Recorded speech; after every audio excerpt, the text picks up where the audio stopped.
Hello students. अब इस video lecture में हम देखेंगे addition and subtraction of two vectors. हमने पिछले वीडियो लेक्चर में देखा था सिंपल की बेसिक पार्ट्स देखा था कि लाइक वेक्टर्स को रिप्रेजेंट कैसे करते हैं, वेक्टर्स का मैग्नीट्यूड कैसे निकालते हैं, वेक्टर्स का डायरेक्शन कैसे निकालते हैं। ओके, सो फर्दर इस वीडियो में हम देखेंगे कि कैसे हम दो वेक्टर को, अगर हमें दो वेक्टर दिया हुआ है तो उस वेक्टर दोनों वेक्टर को ऐड कैसे करते हैं, दोनों वेक्टर को सब्ट्रैक्ट कैसे करते हैं और मल्टीप्लाई कैसे करें। पहले देखेंगे हम लोग addition and subtraction of two vectors. Addition और subtraction of two vectors express in terms of unit vectors is easily done by the addition or subtraction of corresponding coefficients of the respective unit vectors I, J and K as illustrated below। तो हम देखते हैं कि जैसे addition और subtraction, अगर किसी भी दो वेक्टर को एक्सप्रेस करना है इन टर्म्स ऑफ यूनिट वेक्टर तो हम उसको आसानी से ऐड और सब्ट्रैक्ट कर सकते हैं। कैसे? तो जो हमारा दोनों वेक्टर का कोफिशिएंट होगा, यूनिट वेक्टर क्या है, आई जे एंड के, उसका जो कोफिशिएंट होगा उसको हम डायरेक्ट ऐड करके डायरेक्ट आई जे के फॉर्म में हम लिख देंगे तो वो वेक्टर ऐड हो जाएगा या सब्ट्रैक्ट हो जाएगा। मेरे कहने का मतलब ये है कि अगर आपके पास कोई A1 वेक्टर दिया हुआ है x1 i plus y1 j plus z1 k, और कोई वेक्टर दूसरा दिया हुआ है x2 i plus y2 j plus z2 k, तो इन दोनों वेक्टर को हम ऐड कैसे करेंगे पहले वो देखते हैं। यहाँ पे दोनों मिक्स करके दिया हुआ है कि आप कंफ्यूज ना हो, इसलिए मैं अलग अलग करके दिखा रहा हूँ। ठीक है, तो A1 प्लस A2 करेंगे, मतलब एडिशन ऑफ टू वेक्टर्स जब हम करेंगे तो हमने क्या बोला कि डायरेक्ट जो यूनिट वेक्टर है आई जे के, उन तीनों का कोफिशिएंट को अलग अलग हम दोनों को प्लस कर दे तो वो हमारा वेक्टर का एडिशन हो जाएगा। जैसे यहाँ पे ले लें x1 प्लस x2, आई का आई रहने दो, plus y1 plus y2 j plus z1 plus z2 k। ठीक है, तो हमने क्या किया कि जो कोफिशिएंट्स है i j और k का, उसको हम डायरेक्टली क्या कर दिए, ऐड कर दिए और यूनिट वेक्टर के साथ हमने उसको लिख दिया, तो वो क्या हो जाएगा, हमारा एडिशन ऑफ टू वेक्टर्स हो जाएगा। सिंपल सा रूल है, इसमें कोई कंफ्यूज नहीं होना है। आप पहले भी पढ़ चुके हैं बहुत अच्छे से, 11th 12th में भी आपने पढ़ा होगा वेक्टर चैप्टर में।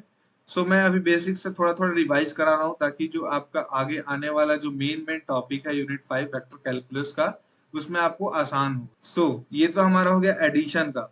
अब हमको सब्ट्रैक्शन का करना है तो कैसे करेंगे भाई, A1 माइनस A2 अगर करना हो तो डायरेक्टली क्या करेंगे, यहाँ हमने प्लस कर दिया तो डायरेक्टली हम यहाँ पे क्या कर सकते हैं, x1 minus x2 i plus y1 minus y2 j plus z1 minus z2 k। ठीक है, तो ये हमारा क्या हो गया, सब्ट्रैक्शन ऑफ टू वेक्टर हो गया। तो इसी दोनों को, ये दोनों मैं अलग अलग करके दिखा दिया।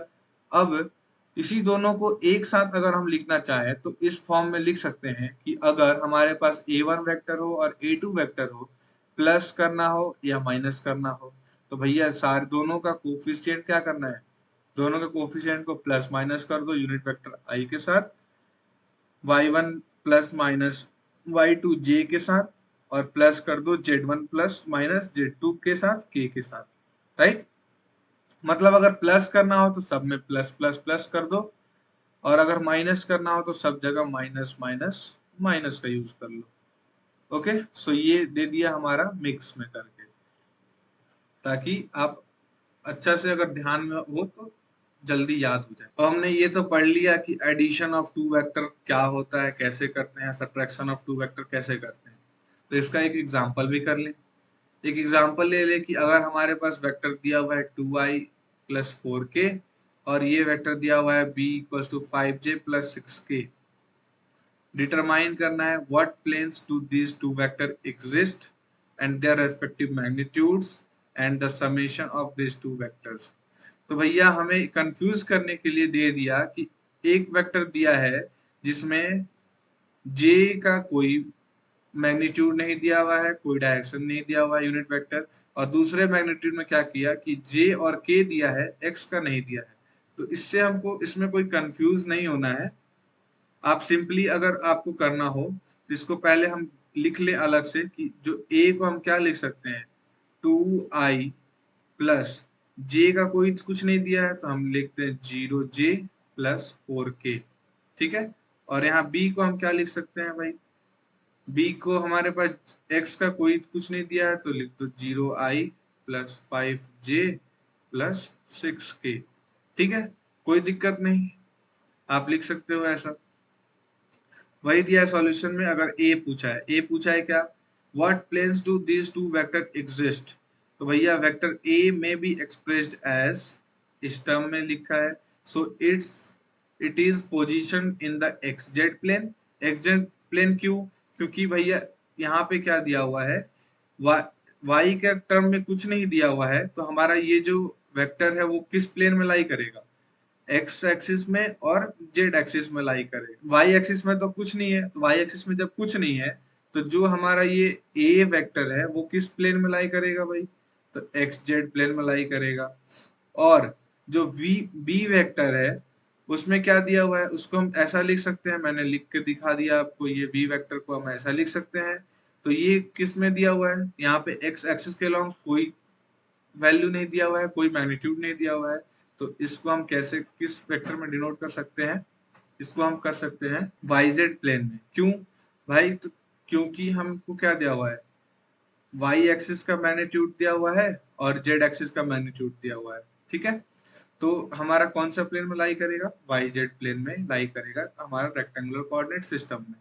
ओके, अब हमको क्या निकालना है, तो बी हमारा क्या दिया हुआ है, देयर रेस्पेक्टिव मैग्नीट्यूड्स। तो रेस्पेक्टिव मैग्नीट्यूड्स के लिए मैंने पहले भी बताया है कि अगर हमारे पास कोई ए वेक्टर है उसका मैग्नीट्यूड निकालना है तो डायरेक्ट हम कर दें X square plus Y square plus Z square. तो जो जो वेक्टर दिया हुआ है जिस कोऑर्डिनेट का वेक्टर, उसको बस सिंपल सा क्या करना है, लिख के स्क्वायर कर देना है अंडर रूट में। तो मॉड ए मतलब क्या दिया हुआ है, 2 दिया हुआ है, 4 दिया हुआ है, तो 2 का स्क्वायर प्लस 4 का स्क्वायर मतलब अंडर रूट 20, अंडर रूट 20 का वैल्यू है 4.47। और बी का अगर मैग्नीट्यूड निकालना है तो क्या दिया हुआ है, वाई का दिया हुआ है और जेड का दिया हुआ है, तो 5 का स्क्वायर प्लस 6 का स्क्वायर बराबर क्या आ जाएगा, अंडर रूट 61। अंडर रूट 61 का वैल्यू होता है 7.81। तो और तीसरा हमें क्या दिया हुआ है कि भैया निकालना है आपको summation of these two vectors. तो समेशन करना है मतलब कि दोनों का मॉड का समय ऐड कर दो, मतलब एडिशन ऑफ टू वेक्टर करना है। एडिशन ऑफ टू वेक्टर का भी मैंने बताया कि जो जो कोऑर्डिनेट सिस्टम का दिया हुआ है आपको, उनका मैग्नीट्यूड एक्स एक्सिस और वाई एक्सिस और जेड एक्सिस के थ्रू उसको कोफिशिएंट को हम डायरेक्ट ऐड कर देंगे, तो हमारा एडिशन ऑफ टू वेक्टर हो जाएगा।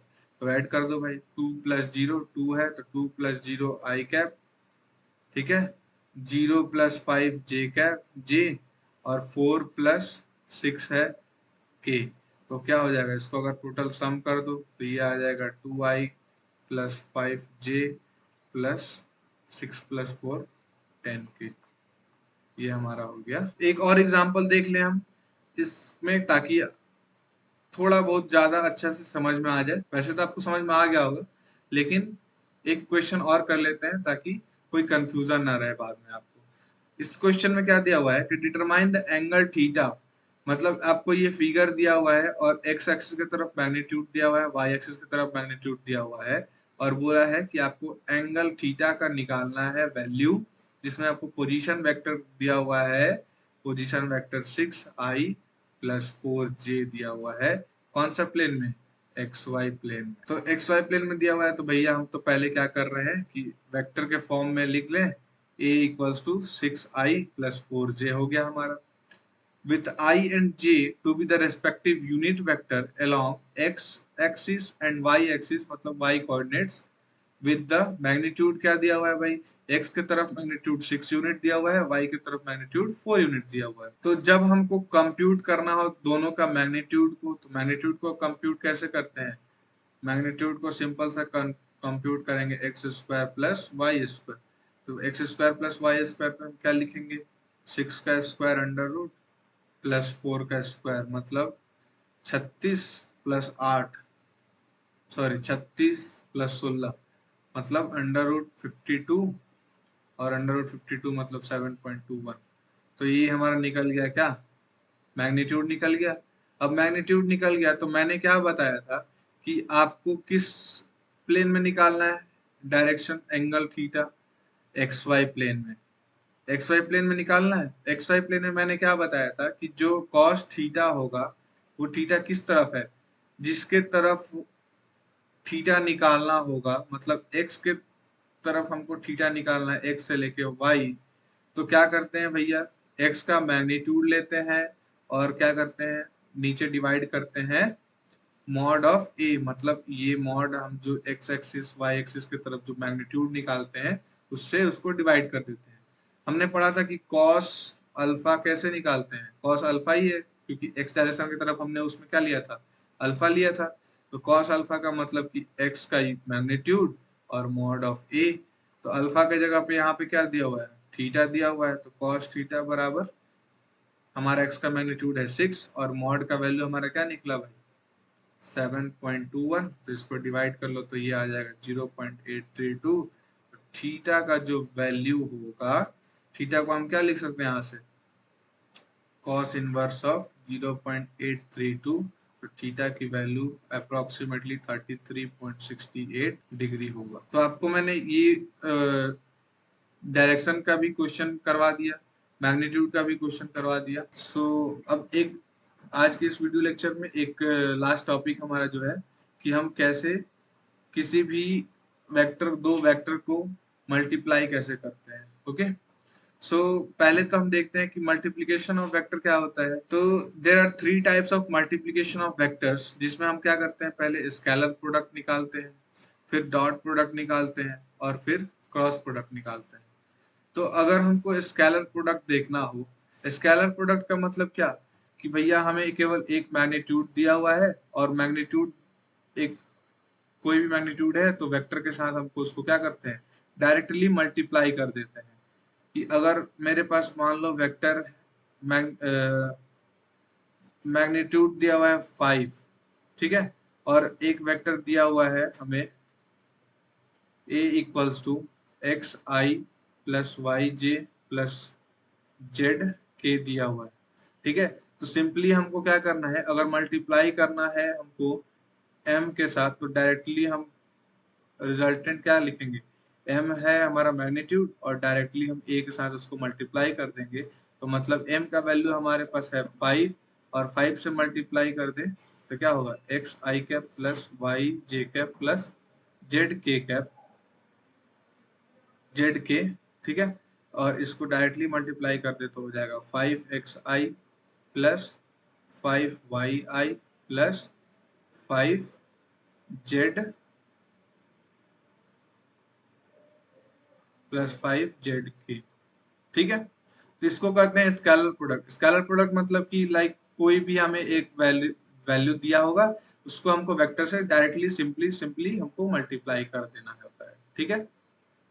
तो वही दिया हुआ है भैया कि स्केलर मल्टीप्लायर क्या होता है, it involve the product of scalar m to vector a, और मैथमेटिकली हम इसको एक्सप्रेस कर कैसे करते हैं, r जो है रिजल्टेंट m इंटू a कर देते हैं, मतलब डायरेक्ट हम इसको मल्टीप्लाई कर देते हैं। यार m क्या है, यहाँ पे स्केलर क्वांटिटी होगा, कोई भी वैल्यू होगा और वेक्टर है।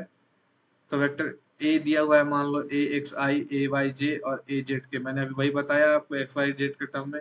ये सिंपल सा लॉजिक है, a x और a y और a z क्या होता है, कोई भी मैग्नीट्यूड होता है, कंपोनेंट होता है वेक्टर का, a अलोंग x के तरफ, y के तरफ और z के। सो जो रिजल्टेंट होगा, मैंने अभी क्या बताया, डायरेक्टली हम जो हमारा मैग्नीट्यूड दिया हुआ होता है उसको हम सिंपली मल्टीप्लाई कर देते हैं सारे यूनिट वेक्टर के साथ। तो ये हो गया हमारा इन विच I J K are unit vectors along X axis Y axis और जेड एक्सिस, ठीक है। ये बेसिकली आपको याद रखना है ये रूल, कि अगर हमारे पास कोई स्केलर क्वांटिटी दिया हुआ है m, तो हम डायरेक्टली उसको m a से डिवाइड मल्टीप्लाई कर दें तो हमारा मल्टीप्लीकेशन हो जाता है, ठीक। सेकंड हमारा क्या आता है भैया, सेकंड आता है हमारा डॉट प्रोडक्ट। डॉट प्रोडक्ट हम पढ़े हैं, जानते हैं। डॉट प्रोडक्ट क्या होता है कि अगर हमारे पास कोई वेक्टर है ए और बी, तो उसको हम डॉट प्रोडक्ट अगर करते हैं तो हम उसको लिख सकते हैं mod of A mod of B, और उसका जो हम एंगल लेते हैं उसको क्या लेते हैं, कॉस थीटा। और ये जब हम लिख दिए तो ये हमारा हो जाता है स्केलर। तो देख लो यहाँ पे ये हमारा ए वेक्टर लिए थे हम, और हम ये ले रहे हैं बी वेक्टर। अब हमको क्या करना है कि इस बी वेक्टर के तरफ ए वेक्टर के पास एक 90 डिग्री अगर हम ले ले, तो जो हमारा ये होता है बेस, ये क्या होगा, जो 90 डिग्री से जो नीचे रहता है, जो सटा हुआ रहता है, उसको हम बेस लेते हैं। तो ये हमारा क्या हो गया, अगर इसको हम बी को तोड़ेंगे तो बी को तोड़ेंगे तो क्या हो जाएगा, बी कॉस थीटा होगा। और हम अगर डॉट प्रोडक्ट ले लें तो दोनों का डॉट प्रोडक्ट लेंगे तो ए डॉट बी बराबर mod of A mod of B cos theta, जो कि अगर हम इसको तोड़ने के बाद ये हमारा क्या हो जाता है, स्केलर हो जाता है। और थीटा क्या होगा भाई, थीटा होगा जो एंगल होगा दोनों वेक्टर के बीच में, जो एंगल होगा वो हम उसको थीटा से वही दिया है। We notice that dot product of two vectors results in a scalar. मतलब जो डॉट प्रोडक्ट है वो हमें जो उसका जो हमें रिजल्ट मिलेगा, वो रिजल्ट हमें किस फॉर्म में मिलेगा, स्केलर के फॉर्म में मिलेगा। ए डॉट बी बराबर, अगर एल्जेब्रिक डेफिनेशन क्या होता है देखें कि algebraic definition of dot product अगर हमको लिखना है तो एल्जेब्रिक फॉर्म में हम डेफिनेशन में कैसे लिख सकते हैं, ए डॉट बी को a x into b x plus a y into b y plus a z into b z. जो यहाँ पे ए एक्स और ए वाई और ए जेड है वो क्या है भाई, तो मैग्नीट्यूड ऑफ कंपोनेंट्स है किसका, वेक्टर ए का along the X axis Y axis and Z axis या जेड कोऑर्डिनेट की तरफ हम बोल दें, ठीक है। और B X B Y B Z क्या है, magnitude of component vectors B along K है, जो कि हमारा रेक्टेंगुलर कोऑर्डिनेट्स की तरफ कोऑर्डिनेट है। सो यहाँ पे एक क्वेश्चन दे दिया कि क्या आप प्रूफ कर सकते हैं कि ए डॉट बी बराबर होगा बी डॉट ए का। मतलब आपको प्रूफ करना है कि ए डॉट बी बराबर है बी डॉट ए के। क्या आप इसको प्रूफ कर सकते हैं, ये आपका होमवर्क रहा। आप इसको ट्राई करना घर पे, और अगर नहीं बनता है तो आप नीचे कमेंट में आप मेरे को कमेंट करना, फिर मैं आपको एक्सप्लेन कर दूंगा। ओके, सो इसके बेसिस पे हम एक क्वेश्चन देख लेते हैं। डॉट प्रोडक्ट तो हमने पढ़ लिया, अब डॉट प्रोडक्ट का एक क्वेश्चन देख लें ताकि ज्यादा अच्छा से क्लियर हो जाए। तो भैया हमें दिया हुआ है, determine the result of dot product of the vectors. A vector दिया हुआ है और बी वेक्टर दिया हुआ है, और पूछा है कि इन दोनों का जो होगा रिजल्ट ऑफ डॉट प्रोडक्ट वो क्या होगा, ये आपको निकालना है। और दूसरा क्या निकालना है भाई, angle between of this two vectors, इन दोनों के बीच का एंगल हमको निकालना है।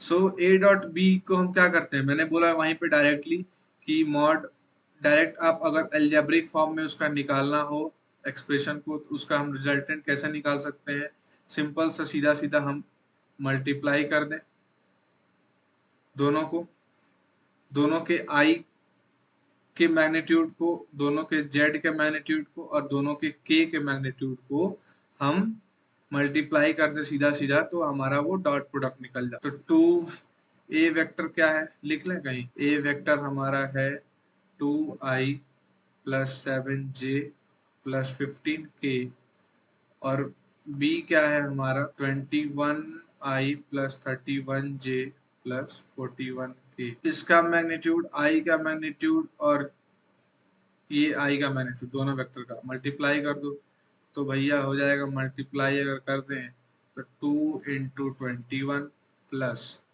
7 मल्टीप्लाई करो इंटू 31 मल्टीप्लाई करो, तो 7 × 31 प्लस 15 मल्टीप्लाई करो और 41 मल्टीप्लाई करो, तो 15 × 41 बराबर में तीनों को मल्टीप्लाई करके क्या निकलेगा, 874।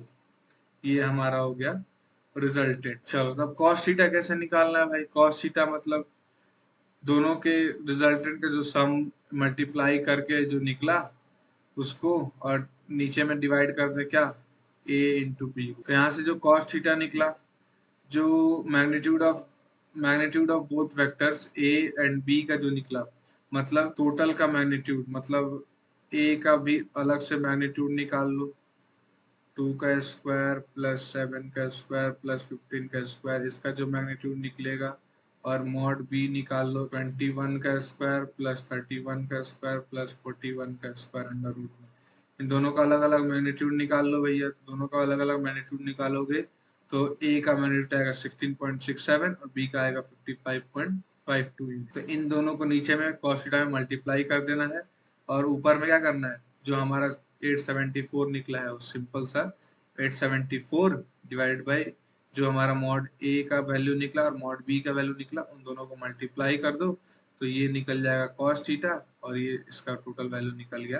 तो cos थीटा बराबर क्या आएगा, 874 डिवाइडेड बाई 925.52, तो हो जाएगा 0.944। तो ये हमारा हो गया डॉट प्रोडक्ट। आपको मैं ये भी बताऊंगा कि जो रूल्स क्या होता है, डॉट प्रोडक्ट का रूल्स क्या होता है, क्रॉस प्रोडक्ट का रूल्स क्या होता है, और एक सर्कल मेथड भी बताऊंगा जिससे आप कभी भी कंफ्यूज ना होंगे। और सिंपल सा बेसिक रूल है वो, ताकि जब भी हमारा डॉट प्रोडक्ट हो और क्रॉस प्रोडक्ट हो उसमें बच्चे अधिक कंफ्यूज होते हैं कि इसमें क्या करना है, इसमें कैसे करना है। तो उसको मैं आपको एक सर्कल फॉर्म में रिप्रेजेंटेशन बताऊंगा जिससे आप आसानी से तुरंत बनाकर आप सॉल्व कर सकते हैं क्वेश्चन। सो एक थर्ड पार्ट बच गया। थर्ड पार्ट देख लेते हैं कि मैथमेटिकली हम क्रॉस प्रोडक्ट, ये तो हम डॉट प्रोडक्ट कर लिए थे, और अब हम देखते हैं क्रॉस प्रोडक्ट क्या होता है। ठीक है, क्रॉस प्रोडक्ट का मतलब क्या होता है कि ए इंटू बी, यहाँ पे अभी तक हम पढ़ रहे थे ए डॉट बी, और यहाँ पे क्रॉस प्रोडक्ट मतलब ए इंटू बी होता है रिजल्टेंट। और जो cross product of two vectors apply to have both vectors lie on a plane but with the result of this product in the direction perpendicular to the plane of these two vectors as described in physical situation illustrated in preceding slide। या तो हम इसको कह सकते हैं कि जो हमने फिजिक्स में भी पढ़ा था कि cross product of two vectors कैसे रिप्रेजेंट करते हैं, a into b, with result of the cross product a और बी जो होता है वो एक वेक्टर होता है, उसका जो रिजल्टेंट हमें मिलेगा आर, वो भी वेक्टर के फॉर्म में ही मिलेगा। Okay, so the resultant vector r is along the direction that is perpendicular to the plane on which the vectors a and b। मतलब अगर हमारे पास दो वेक्टर दिया हुआ है, ये दो वेक्टर मान ले, ये दो वेक्टर दिया हुआ है, तो इसका जो रिजल्टेंट वेक्टर होगा वो क्या होगा, हमेशा उसके परपेंडिकुलर होगा। राइट, परपेंडिकुलर हम हमारा जो भी रिजल्ट निकलेगा वो क्या होगा, हमेशा परपेंडिकुलर ही मिलेगा वो। तो हम वहां पर हमने देखा था कि ए डॉट बी क्या होता है, बी डॉट ए के इक्वल होता है। मतलब इसमें हम दोनों स्केलर, हमारा जो रिजल्ट मिलता है वो स्केलर मिलता है, और स्केलर का मतलब कि दोनों या तो हम ए डॉट बी करें या बी डॉट ए करें तो हमारा क्या होगा, जो रिजल्ट मिलेगा वो दोनों सेम होगा, इसलिए वो दोनों इक्वल होता है। लेकिन क्रॉस प्रोडक्ट में हम a इंटू बी बराबर नहीं कह सकते हैं कि b इंटू ए होगा, ये हम कभी भी इक्वल नहीं, क्योंकि अगर a इंटू बी अगर r डायरेक्शन में है, अगर r डायरेक्शन में है तो b इंटू ए क्या होगा, वो माइनस आर वेक्टर के तरफ जाएगा, उसके निगेटिव में जाएगा। तो हम क्रॉस प्रोडक्ट को सॉल्व कैसे करते हैं, अगर हमारे पास दो वेक्टर दिया हुआ है, a बराबर ए x I plus a Y J plus a Z के, और बी बराबर दिया हुआ है B x I plus B Y J plus B Z के। तो इन दोनों का जब हम क्रॉस प्रोडक्ट करेंगे तो क्रॉस प्रोडक्ट क्या होता है, ए क्रॉस बी, तो हम डिटर्मिनेंट के फॉर्म में करते हैं। डिटर्मिनेंट मतलब आई लिख दिए, जे लिख दिए और के लिख दिए, और जो हमारा आई जे के का कोफिशिएंट है, पहले हम ए वेक्टर का लिख लें, तो ए वेक्टर का आई कोफिशिएंट ए एक्स है, जे वेक्टर का ए वाई है और के वेक्टर का ए जेड है। ठीक है, अब बी का हमारा क्या है, तो ये हमारा बी एक्स है और ये हमारा बी वाई है और ये हमारा बी जेड है। इन दोनों को अगर सॉल्व कर दे डिटर्मिनेंट मेथड से तो इसका हमको रिजल्टेंट वेक्टर निकल जाएगा, और जो हमें रिजल्टेंट वेक्टर निकलेगा वो भी आई के फॉर्म में, मतलब वेक्टर के फॉर्म में ही मिलेगा, मतलब आई जे के फॉर्म में ही मिलेगा। सो इस पे हम एक क्वेश्चन देख लें, छोटा सा क्वेश्चन है, जल्दी से करें। अगर हमारे पास ए वेक्टर दिया हुआ है आई माइनस जे प्लस 2 के एंड बी वेक्टर दिया हुआ है 2i प्लस 3j माइनस 4 के, डिटरमाइन करना है ए क्रॉस बी, और जो ए क्रॉस बी होगा वही सी का वैल्यू होगा। ओके, तो देख लें, मैंने बताया था कि ए क्रॉस बी को डिटर्मिनेंट के फॉर्म में लिख दें। पहले डिटर्मिनेंट के फॉर्म में लिखने के लिए पहले हम आई जे के लिखते हैं, और बाद में हमें कोफिशिएंट उसका लिखना होता है यहाँ पे। तो ए में आई का कोफिशिएंट है 1, तो 1 लिख दिया। जे में कोफिशिएंट क्या है ए वेक्टर में, -1 है, तो यहाँ पे -1 लिख दिया। और के में क्या है, +2 है, तो +2 लिख दिया। अब बी वेक्टर में क्या है भाई, तो बी वेक्टर में आई का कोफिशिएंट 2 है, जे का कोफिशिएंट 3 है, 3 लिख दिया। के का कोफिशिएंट -4 है, तो यहाँ पे आएगा -4 ही आएगा। यहाँ पे प्लस कर लो, क्योंकि ये जो प्लस है ना, ये जो क्वेश्चन का आंसर है वो प्लस फॉर्म में किया हुआ है, आप माइनस फॉर्म में भी कर सकते हो। तो सी वेक्टर निकाल लो भाई। डिटरमिनेंट को कैसे सॉल्व करते हैं, अगर हमको आई के लिए सॉल्व करना है, तो आई को छोड़ दो और इन दोनों का क्रॉस में कर दो। तो भैया इन दोनों का जब करोगे तो -1 इंटू 4, प्लस में 2 इंटू 3 आई हो गया। अब जे को लेना है, तो जे को ढक लो, जे को छोड़ दो, और इन दोनों को आई का और इसका, मतलब ये रूल चलता है आई जे के अगर है, ए बी सी है, डी ई एफ है, तो अगर आई को लेना है तो आई को छोड़ दो, ये और ये ले लो, तो B इंटू एफ हो जाएगा, प्लस में E इंटू सी होगा। J को लेना है तो ये J को ढक लो, और क्या हो जाएगा, A इंटू एफ हो जाएगा, प्लस में D इंटू सी हो जाएगा। J ये है I, और K को लेना है तो K को ढक लो, इन दोनों को मल्टीप्लाई कर लो, तो A इंटू ई प्लस में D इंटू बी, ये हो गया हमारा के का, ये हो गया के। सो जब इसको सॉल्व करोगे तो डायरेक्टली ये आंसर आएगा -10i + 5k। जे वाला जो है वो वैल्यू 0 हो जाएगा। ओके, सो आप करके एक बार देखना इसको, और अगर कोई डाउट आएगा तो आप कमेंट में नीचे कमेंट करके आप पूछ लो, ठीक है।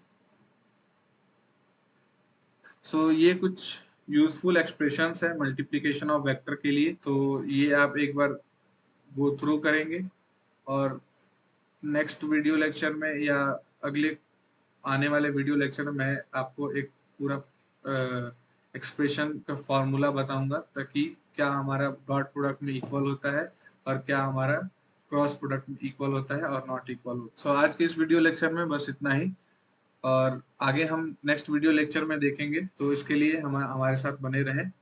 और अगर आपको ये वीडियो अच्छा लगा हो तो प्लीज़ लाइक सब्सक्राइब करें, और ज़्यादा से ज़्यादा अपने दोस्तों में शेयर। Thank you.